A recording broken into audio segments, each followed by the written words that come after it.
Dear friends, आज की class में हम डिस्कस करेंगे टाइप्स ऑफ गवर्नर। पिछली क्लास में हमने देखा था कि गवर्नर का काम क्या होता है and difference between the flywheel and governor. तो आज हमारा मेन कंसर्न रहेगा कितने टाइप के गवर्नर होते हैं और उसका किस तरीके से वर्क करते हैं। या तो सेंट्रीफ्यूगल गवर्नर है या इनर्शिया गवर्नर है, कैसे काम करता है, कैसे डायग्राम के थ्रू समझेंगे इसको हम कैसे ये वर्क करता है। और दूसरा गवर्नर यानी कि इनर्शिया गवर्नर क्या होता है और इनर्शिया गवर्नर को हम क्यों यूज़ नहीं करते हैं, तो ये भी हम आज की वीडियो में जानेंगे। और ये सब हम कर रहे हैं अकॉर्डिंग टू डिप्लोमा सिलेबस। अगर आपको वीडियो अच्छी लगती है, हेल्पफुल लगती है, अगर आपकी थोड़ी सी भी हेल्प होती है तो अपने दोस्तों के साथ शेयर ज़रूर करना। और आप कमेंट करके ज़रूर मुझे बता सकते हो, कोई सजेशन दे सकते हो अगर आपकी हेल्प होती है तो। शुरू करते हैं। दो टाइप के गवर्नर होते हैं, centrifugal governor and inertia governor. पहली क्लास में हमने देखा था काम क्या करता है। काम करता है कि फ्यूल की सप्लाई को रेगुलेट करता है कि कितना फ्यूल इंजन में भेजना है, कितना नहीं भेजना है। Quantity and quality of fuel को कंट्रोल करने का बेसिकली काम करता है। और क्यों ज़रूरत पड़ी थी हमें इसकी गवर्नर की, क्यों कंट्रोल करने की ज़रूरत पड़ी थी?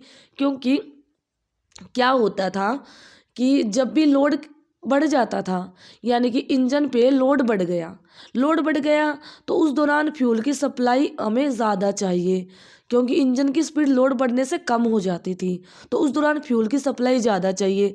तो हम कोई, अब इंजन तो वर्क करता रहे, इंजन को थोड़ी ना पता लगेगा कि अब लोड बढ़ रहा है कम हो रहा है, इंजन तो रन करता रहेगा, ठीक है।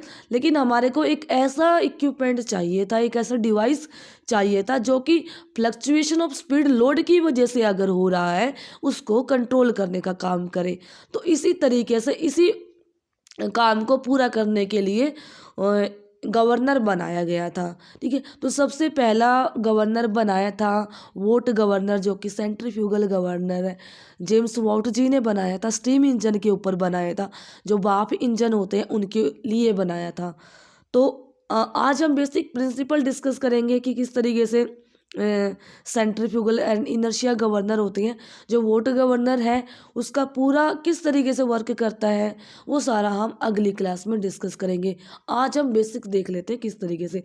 तो सेंट्रीफ्यूगल जो गवर्नर है ये वर्क करता है on a principle of balancing the centrifugal force on rotating the ball by equal and opposite radial force is known as controlling force. यानी कि equal and opposite radial force जो कि controlling force होता है, यानी कि इस तरीके से वर्क करता है कि उसको सेंट्रीफ्यूगल फोर्स को बैलेंस करके। किस तरीके से मैं डायग्राम के थ्रू समझाती हूँ इसको। क्या है कि ये है स्पिंडल, ये ये पार्ट है स्पिंडल पार्ट, ठीक है। तो यहाँ से देखो ये स्पिंडल पार्ट है ये, और ये पूरा अटैचमेंट बना दी थी, ये अटैचमेंट बना दी थी और ये हमारा क्रैंक शाफ्ट के साथ में कनेक्ट कर दिया है। ये वाला पोर्शन जो कि क्रैंक शाफ्ट के साथ में कनेक्टेड है थ्रू दी बेवल गियर। तो गवर्नर कैसे बनाया, सेंट्रीफ्यूगल गवर्नर कैसे बनाया? हमारा काम होता है कि फ्यूल की सप्लाई को कम एंड ज़्यादा करना, यानी कि कंट्रोल करना according to the load requirement. तो ये बेवल गियर जो कि कनेक्टेड है क्रैंक शाफ्ट के साथ में, जो कि इंजन को रन करता है, ठीक है। तो ये जो स्लीव है, स्लीव क्या करेंगी, ऊपर नीचे जाएंगी, स्लीव का मूवमेंट होगा। कैसे मूवमेंट होगा? बेवल गियर जब रोटेट करते हैं तो क्या होगा, ये भी रोटेट करने लग जाएगा, ठीक है। जब क्रैंक से पावर जाएगी तो ये भी रोटेट करने लग जाएगा। तो यहाँ पे क्या हमने कैसा अरेंजमेंट कर दिया, इस तरीके से अरेंजमेंट कर दिया स्लीव के साथ में कि जो ये वॉल्व है ना, ये क्या है, थ्रोटल वॉल्व है, ये इसकी ओपनिंग एंड क्लोजिंग डिपेंड करे। और ये क्या है, यहाँ से फ्यूल की सप्लाई जाती है इंजन के पास में, ठीक है। तो जब भी देखो क्या होगा, जब भी ये रोटेट करेगा, ये रोटेट करेगा बेवल गियर, अगर इंजन पे लोड की रिक्वायरमेंट बढ़ गई, लोड बढ़ेगा तो क्या होगा, यहाँ पे ये बॉल है, ये कम स्पीड से रोटेट करेंगी, यानी कि स्पीड कम हो जाएगी। स्पीड कम होगी तो ये भी कम स्पीड से रोटेट करेंगी, और कम स्पीड से रोटेट करेंगी तो क्या होगा, ये बॉल ये नीचे की तरफ आ जाएगी, यानी कि ये स्लीव है नीचे की तरफ मूवमेंट हो जाएगी, और जितना नीचे की तरफ आएगी तो ये ओपनिंग पोजिशन पे आएगी, यानी कि ये बेल क्रैंक लीवर से फ्यूल रेगुलेटिंग वॉल्व यानी कि थ्रोटल वॉल्व कनेक्टेड है, तो ये नीचे यानी कि एक तरीके की ओपनिंग पोजीशन में आ जाएगी, यानी कि ज़्यादा गैप हो जाएगा। ठीक है, अगर ज़्यादा गैप होगा तो ज़्यादा फ्यूल की सप्लाई होगी इंजन में, तो इस तरीके से मेन स्पीड तक रखा जाता है। अगर वैसे ही बात की जाए तो ये इंजन की स्पीड ज़्यादा है, जब लोड कम हो जाता है तो ज़्यादा स्पीड हो जाती, जो ज़्यादा स्पीड हो जाती है तो उस दौरान हमें कंट्रोल करना होता है कि ज़्यादा एक पर्टिकुलर लिमिट तक ज़्यादा ना हो, तो उसके लिए क्या होगा, स्लीव ऊपर की तरफ चली जाएंगी, यानी कि ये रोटेट हो रही है, तो जब ज़्यादा स्पीड होगी, ज़्यादा तेज़ तेज़ घूमेंगी, सेंट्रीफ्यूगल फोर्स इसको क्या करेगा, ऊपर यानी कि ये यानी कि जो इस तरीके से ये जो बॉल आएंगे ना, ये इस तरीके से होना स्टार्ट हो जाएंगी और स्लीव ऊपर की तरफ आना स्टार्ट हो जाएगी, जिसकी वजह से क्या हो जाएगा, ये थ्रोटल वॉल क्लोज होना स्टार्ट हो जाएगी, यानी कि एक कम अमाउंट में फ्यूल की सप्लाई होगी। और अगर बात की जाए जब मीन स्पीड पे वर्क करता है इंजन, तो उस दौरान हमारी एक पर्टिकुलर लिमिट तक की फ्यूल की सप्लाई होती है, जो कि थ्रोटल वॉल फ्यूल की सप्लाई करती है। तो इस तरीके से बेसिकली गवर्नर वर्क करता है। तो ये तो था बेवल गियर। ठीक है, ये क्रैंक शाफ्ट से कनेक्टेड है, और ये स्लीव है, स्लीव ऊपर नीचे होती है, और ये क्या है, ये पीवेट का मतलब क्या है, ये पॉइंट है जहाँ पे इनको कनेक्ट किया गया है, आर्म को कनेक्ट करा गया है। ठीक है, और ये अपर आर्म यानी कि ऊपर वाली आर्म या नीचे वाली आर्म, क्या किया था वोट ने, एक बॉल लगा दी थी। ठीक है, बॉल का ही यूज़ किया था, बॉल एक वेट की तरह वर्क करती है। ठीक है, गवर्नर बॉल, तो इनके अकॉर्डिंग ही स्पीड को कंट्रोल किया जाता है, और ये बेल क्रैंक लीवर जो कि फ्यूल सप्लाई को कंट्रोल करता है। ठीक है, देन आते हैं इनर्शिया गवर्नर। इनर्शिया गवर्नर उस प्रिंसिपल पे बेस काम करते हैं, यानी कि उन्हें different principle and the position of ball is affected by the change of the speed, यानी कि खुद का ही वेट होगा ना, उसी के ऊपर वो काम करेंगे। इनर्शिया क्या होगा, खुद के वेट की वजह से लगने वाला फोर्स। तो इसमें क्या होगा, इनर्शिया गवर्नर का रेस्पॉन्स तो फास्ट रहता है, लेकिन वो क्या होगा, प्रॉपरली रेगुलेट नहीं कर पाएगा। रेस्पॉन्स तो यानी कि जल्दी जल्दी रिएक्ट करेगा, जैसे लोड ज़्यादा होगा कम होगा तो रेस्पॉन्स तो उसका ज़्यादा रहेगा, बट हमें पूरा रेगुलेटिंग चाहिए। ठीक है, यानी कि प्रैक्टिकली उसको करना, यूज़ करना इनर्शिया गवर्नर को पॉसिबल नहीं है।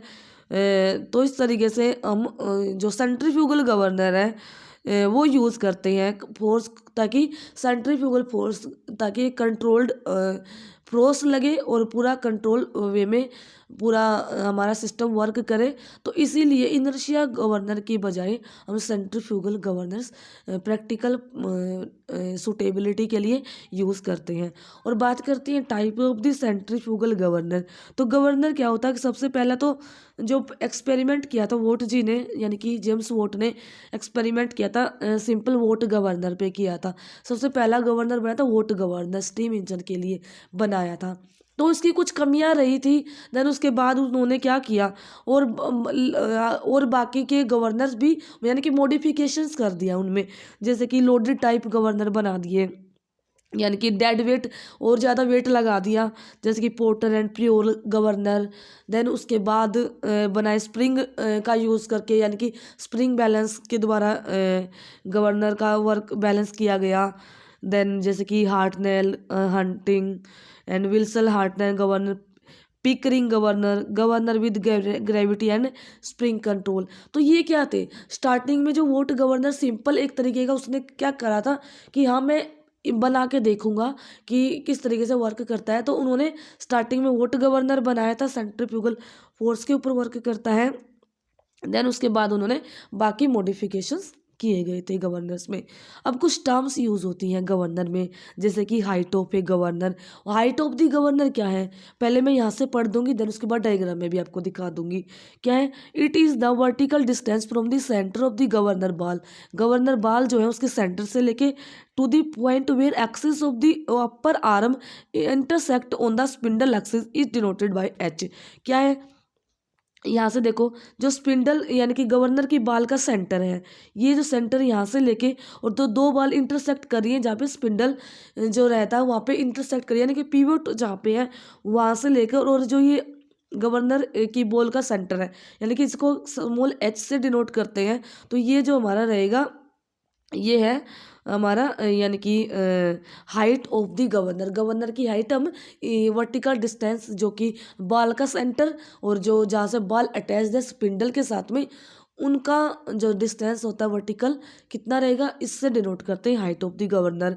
देन उसके बाद आती है radius of rotation of the ball, यानी कि कितना बॉल रोटेट कर रही है। तो ये क्या है, the horizontal distance between the center of the governor ball and the spindle axis is called radius of rotation, यानी कि क्या है जिसको डिनोट करते हैं आर से। ये होरिजेंटल डिस्टेंस है बॉल का जो डिस्टेंस है, यानी कि जो बॉल है गवर्नर की, ये बॉल का सेंटर एंड देन स्पिंडल का जो सेंटर है, इनके बीच का होरिजेंटल होरिजेंटल में लेटा हुआ डिस्टेंस जो है, तो इनके बीच का जो डिस्टेंस है ये क्या है, ये है एच, यानी कि सॉरी आर, यानी कि radius of rotation of the ball, यानी कि कितना रोटेट कर सकती है बॉल। देन उसके बाद इक्विलिब्रियम स्पीड क्या है, it is the speed at which governor ball are in complete equilibrium and the sleeve does not tend to move in either direction. क्या होता है, इक्विलिब्रियम स्पीड वो स्पीड होती है जहाँ पे इंजन प्रॉपरली रन करेगा और जो स्लीव रहेगी ना तो स्लीव ऊपर जाएगी और ना ही स्लीव नीचे जाएगी, एक पर्टिकुलर पोजीशन पे स्लीव रहेगी और यानी कि हमारा इंजन भी काम करता रहेगा और गवर्नर भी रोटेट करता रहेगा। तो उस दौरान यानी कि इक्विलिब्रियम स्पीड पे स्लीव का मूवमेंट एक ही पोजीशन पे रहता है। देन आती है mean equilibrium speed, the speed at the mean position of the ball और sleeve is called mean equilibrium speed, यानी कि मीन पोजीशन बॉल या जो स्लीव की रहेंगी उस पोजीशन पे जो स्पीड रहेगी उस स्पीड को बोलते हैं मीन इक्विलिब्रियम स्पीड। देन है the maximum and minimum equilibrium speed, the speed at the maximum and minimum radii of rotation of ball without tending to move either way are known as maximum and minimum equilibrium speed respectively. यानी कि maximum कौन सी होगी, यानी कि ये maximum speed जिस maximum speed के बाद में और ज़्यादा स्पीड नहीं हो सकती, और मिनिमम कौन सी इससे कम हो नहीं सकती, यानी कि maximum equilibrium and minimum equilibrium, यानी कि इससे कम या इससे ज़्यादा स्पीड पॉसिबल नहीं है, यही होगा maximum and mean equilibrium speed. Then आता है sleeve lift, the vertical distance which the sleeve travel due to change in equilibrium speed is called sleeve lift, यानी कि कितना वर्टिकल डिस्टेंस स्लीव ने लिया है जब भी स्पीड चेंज हुई है, तो वर्टिकल डिस्टेंस कितना स्लीव जाएगी जब भी स्पीड चेंज होगी, तो ये है स्लीव लिफ्ट, कितना वर्टिकल डिस्टेंस से स्लीव मूव करेगी। अगर आपको वीडियो अच्छी लगती है, हेल्पफुल लगती है, तो आप अपने दोस्तों के साथ ज़रूर शेयर करना और कमेंट करके ज़रूर अपनी राय फीडबैक के रूप में मुझे देना। और नेक्स्ट जो टॉपिक रहेगा अगली क्लास में हम डिस्कस करेंगे, तब तक आप इसका रिवीजन करते रहना। मिलते हैं अगली वीडियो में अगले टॉपिक के साथ में। Thank you, have a nice day.